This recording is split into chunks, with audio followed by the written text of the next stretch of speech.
So you go into the, and I'm sure you've done this, Andrew. You go into the bathroom. Hopefully you're washing your hands. Yes, I always do. And they have the dryers. And there's the old-fashioned dryer that I always use, like the back of my elbow to my shoulder to turn it on. It has the little silver, the chrome round button, and you hit that.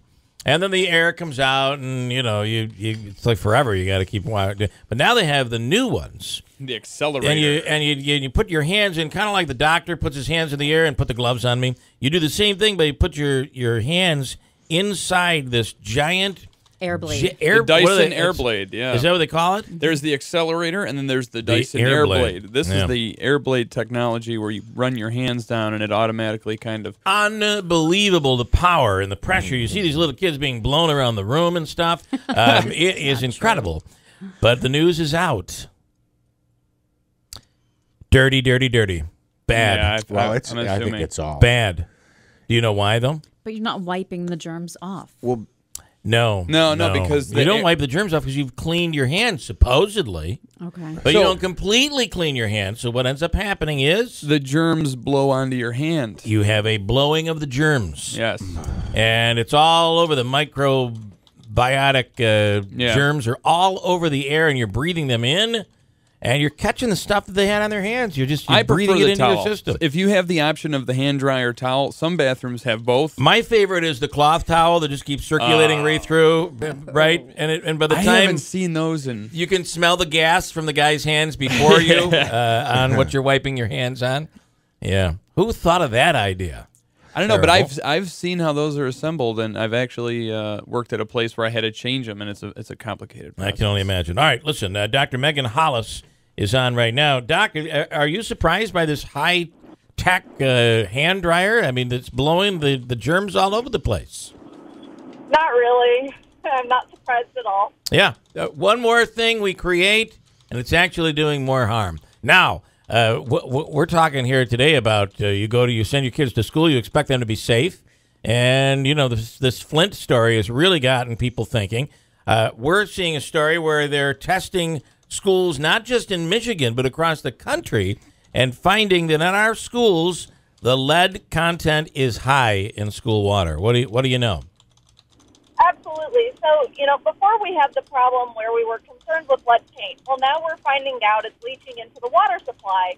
Well, now it's not just the water supply at home we have to worry about, but in our schools. And we know that lead impacts kids at a higher rate, or it has a more devastating impact, and that impact doesn't decrease over time if you stop the exposure.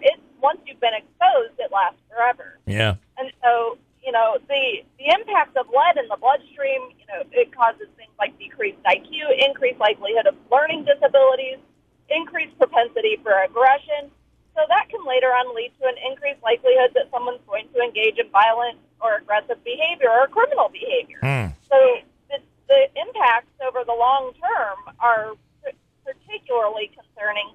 And now it's not just, again, you know, when we had lead paint, it was the paint chipping off and that kind of thing, or kids getting it off of their cribs. Now you're drinking it, you're bathing it, you're cooking with it, and so the exposure is higher.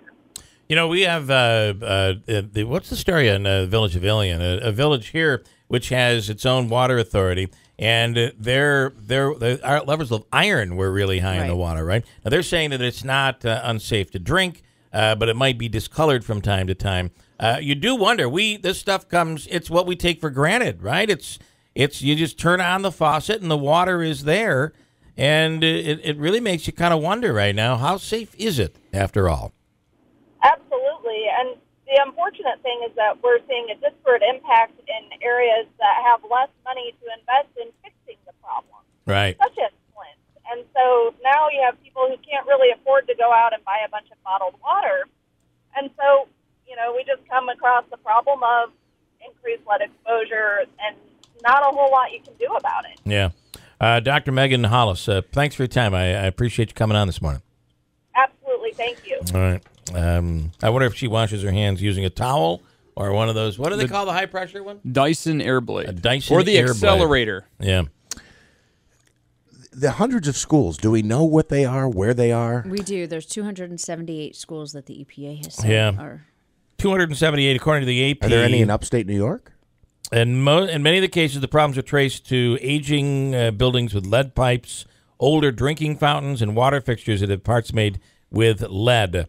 It does not say here which states, but it does mention New Jersey and Pennsylvania. Yeah, I saw Newark was a big problem, but it's like saying somebody in the room has... somebody's got some problems. Okay, which one? Yeah, I know. Going to try to narrow it down so we know, right? Glad you came out and told us, but it'd be nice if you tell us where. Birthdays here for Tuesday, April 19th. Yes, it is primary day. And oh, by the way, if you live in Massachusetts or if you live in New Hampshire, today is tax day. They got an extra day because yesterday was Patriots Day. So their taxes not due until midnight tonight. If your taxes aren't in yet, then you're officially late. Got everything in yesterday. Pretty excited. Might have been late, but not officially late, if you know what I mean. Marilyn Walchusky in New York Mills celebrating today. Marilyn, happy birthday. Sarah Wood from Ilion, happy birthday, Sarah Wood. And Mary Angelini. That's right. Happy birthday, Mary Angelini. Lovely sister. 11 years old. Celebrating her 11th birthday. God, it was just yesterday. She was 10 going on 22. Yeah, right. And now look at her. She's 11 years old today. When I say that, I say that in an intelligence way. Yeah, she's got an old soul. Has an old soul, and that's really cool. Anyway, Mary, happy birthday. So Marilyn Walchusky, Sarah Wood, we're going to give you each a cake from the Florentine Pastry Shop. Mary Angelini, you're going to get your brother Andrew. Yay! And he darn well better get you something nice today. Anyway, Marilyn and Sarah get a cake from the Florentine Pastry Shop on Bleecker Street in Utica. You can join our VIP club by going to the website at WIBX950.com. There you can also submit a birthday online, or you can send it to us via a postcard. WIBX Birthdays, 9418 River Road, Marcy, 13403. I have a free money question of the day, and it's a good one. Chance to win $100, $200, or $300 in cash coming up from Hobica and WIBX right after the news, which is next. It's 7:31.